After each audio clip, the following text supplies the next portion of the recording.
Good morning, ladies and gentlemen. Hello, welcome back to my channel. It's me, Steven. Today's the 11th, and I just realized my watch, it's a smartwatch, says it's the 10th, which is really kind of weird. But our hotel gives us breakfast in the morning. Came down to grab some of that. I'm going to use a little Frank's Red Hot on there. And I think they give us dinner as well, which is really nice. But I did not get to sleep until some ungodly hour. I don't even know what it was. Could not get to sleep, as tired as I was. And this morning I am exhausted. And I don't feel 100%. I don't feel really, really well. Mostly, I think, because I didn't sleep. It is 9:12 in the morning. I'm going to eat this breakfast and then go back up to my room and sleep maybe until noon, I think. And then see if I can't hit a museum or something. And we'll do that. But I'm going to eat first, and I will see you later. Righty. Well, the museum I was going to go to with the Rocky Steps, the museum is closed, and I'm not going to walk over there just to see the steps. So I'm going to head in the direction of another museum I've always wanted to visit. On the way, I see a nativity scene. It's actually quite nice. Very large, very large. But Jesus is already there. Isn't he a little early for the party? It is raining a bit, but it's been a long time since I've had to worry about my hair in the rain. I'm going to walk in that direction, I think, for the museum I want to go to. On that direction is I think it's City Hall or the state capitol. It might be the state capitol. It's that famous white tower there with the black figures on top.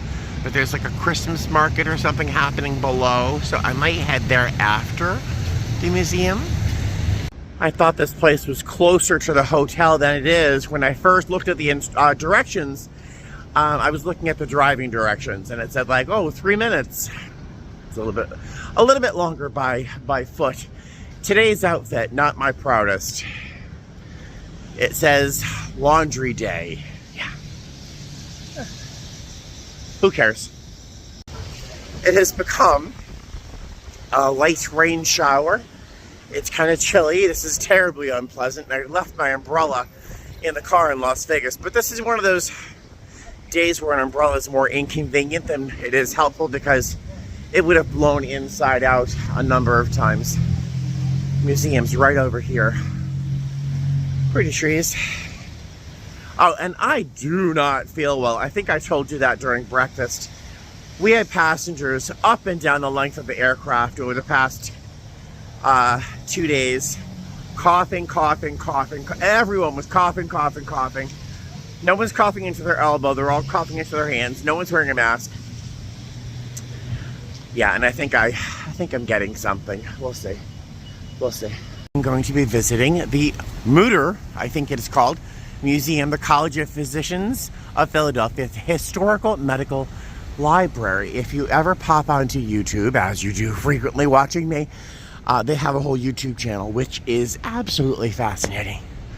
So I'm super excited. I have about 2 hours and 15 minutes to enjoy this museum. Is it open? Yeah, I think it's open. Birthplace of American medicine. Visitors enter here. Hi. Oh. So I can't film anything here. This is a gallery that contains human remains. Out of respect for the remains, no photography or video recording of any kind is allowed. So I can't film anything inside there, but if you hit their YouTube channel, you'll see lots of probably why you shouldn't film. But here we go. Let's go inside.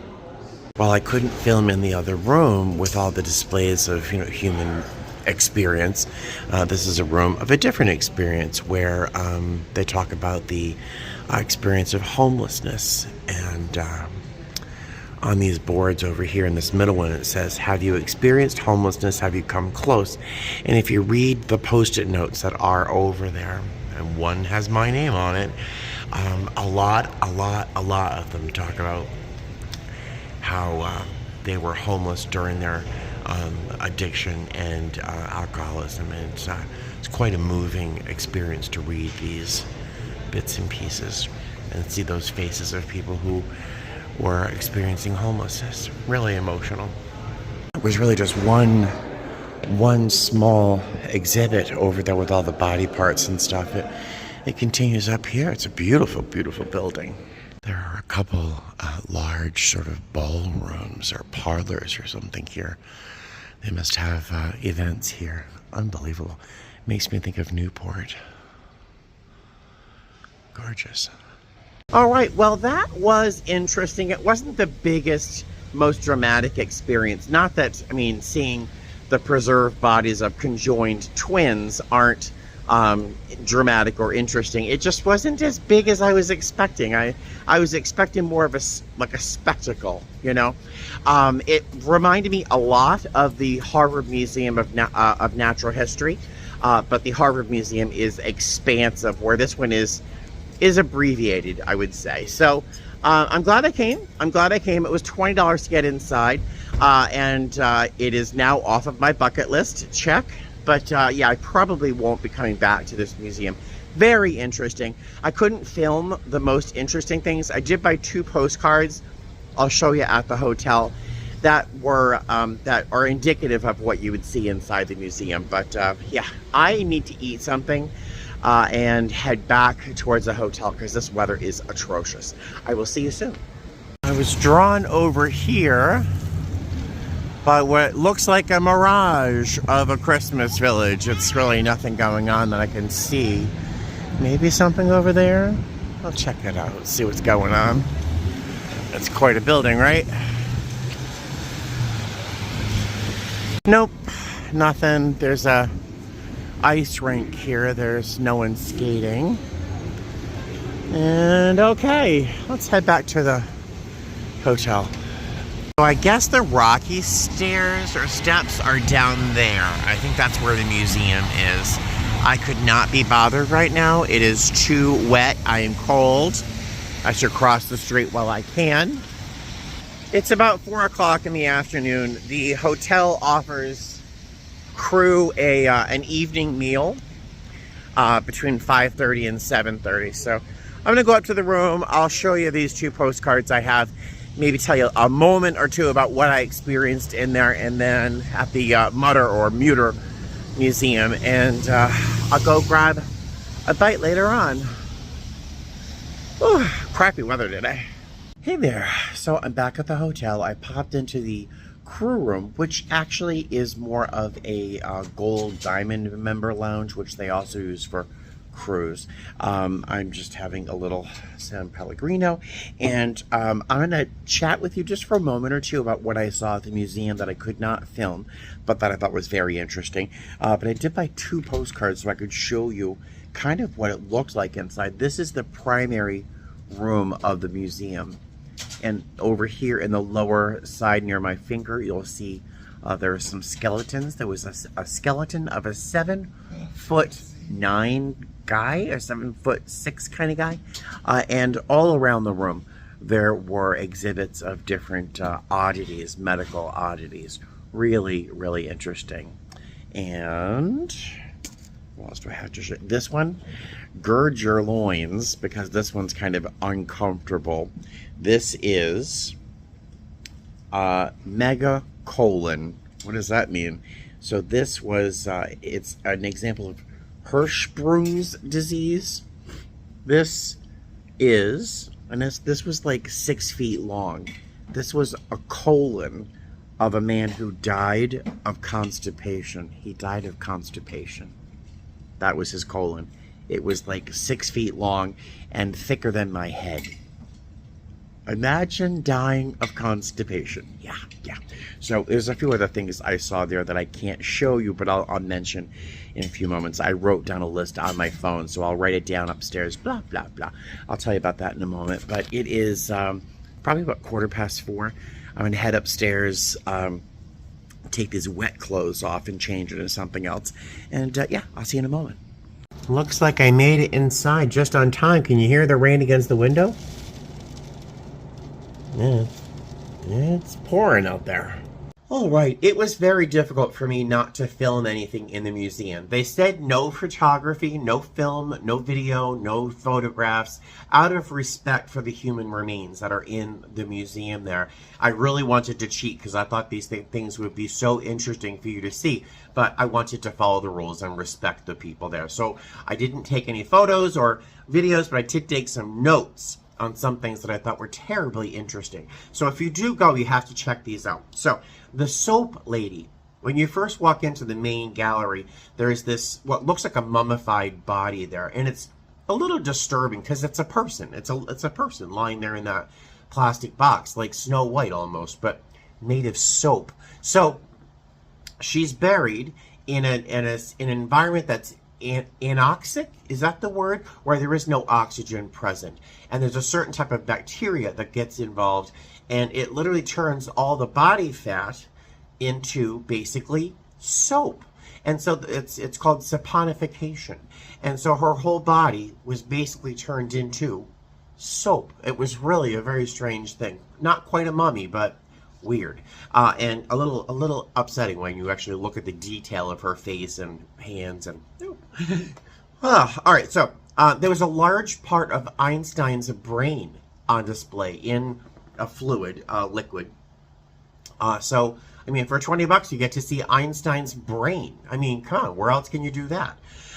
There was an actual iron lung. Back when polio was killing and paralyzing children all over the world, before the polio vaccine, because vaccines work, shocker, they had these giant machines, giant tubes that people would lie inside with this rubber seal around their neck, and they'd be in this giant tube from the neck down that would compress and whatever, their pressure inside the machine would rise and fall, forcing the lungs to fill and deflate.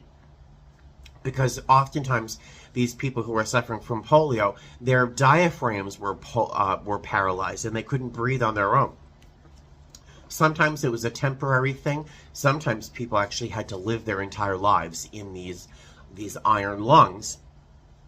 And they still managed to live lives, and I mean, it's crazy. I don't know how they pooped or peed. I wish there had been someone there to ask. There was the skeleton of a 7'6" young man. He was about 22 when he died. Next to him was the skeleton of a little person. Is that the appropriate way to say it? So little tiny short person, and then the super tall person. It was kind of crazy to see those skeletons next to each other. And that colon, if you saw it in the case, it looked like a boa constrictor that had just eaten an alligator. I mean, it was enormous. It had to be as long as I am, 6'2". And I mean, it had to be this thick. I can't imagine what this person looked like when they were living. And they died of constipation. Can you imagine a worse way to die? To die of constipation. Let's see. Oh, there were 2 skeletons of people who suffered from fibrodysplasia, where bone continues to grow in places where it wouldn't normally grow. It almost looked as if there were 2 skeletons inside one person. Their joints and all sorts of things would grow, these huge growths of bone. Really, really fascinating. The second of the bodies was of a woman. I forget her name, but she really documented her illness, and she donated her body to this museum to further the exploration of the disease and potentially a cure in the future. But really fascinating to see their skeletons. And what else? Oh, and there were a very strange number of conjoined twins. Everything from circus performers from like the 40s, 50s, whatever. These two guys that were conjoined at the chest by a tube of flesh that was kind of like the size of a toilet paper tube that literally connected by the chest. And there were a ton of infants and embryos of conjoined twins where some of their limbs were fused together. It was really, really freaky, and they seem to focus a lot on conjoined twins. It was just so unusual. But if you have an opportunity to go to the Mooder, I think it's called, definitely check it out. But they have a whole YouTube channel where they do little deep dives on each of these types of fascinating things. So if you have a chance, I would go. $20. It's about a half hour of time, 40 minutes maybe tops, to walk around inside. So definitely interesting. Check it out. On the way home, I stopped at CVS. If you guys don't live in the States, that's just like a pharmacy chain.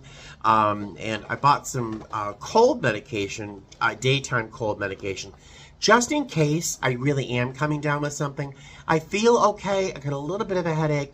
My chest is a little congested, and I have a little bit of a cough, but nothing weird and nothing debilitating. So I'm hoping I don't need this, but I did buy it just in case.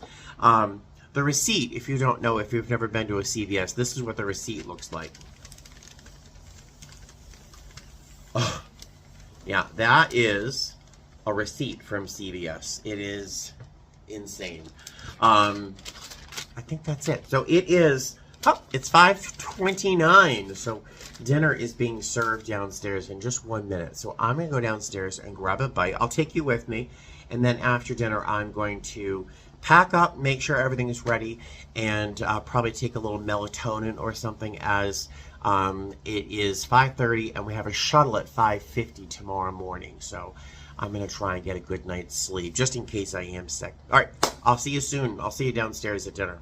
Well, I was expecting kind of a dinner kind of thing. At one of our hotels, they do a whole sort of Alfredo and chicken, all sorts of stuff. But here, it's a little plate of buffalo chicken something, some asparagus, some hummus, some salami or some sort of meat, a little teeny lemon meringue tart, little tiny ones the size of my thumb, and I think that's apple or something with some cranberry, some grapefruit juice. So I might go for seconds.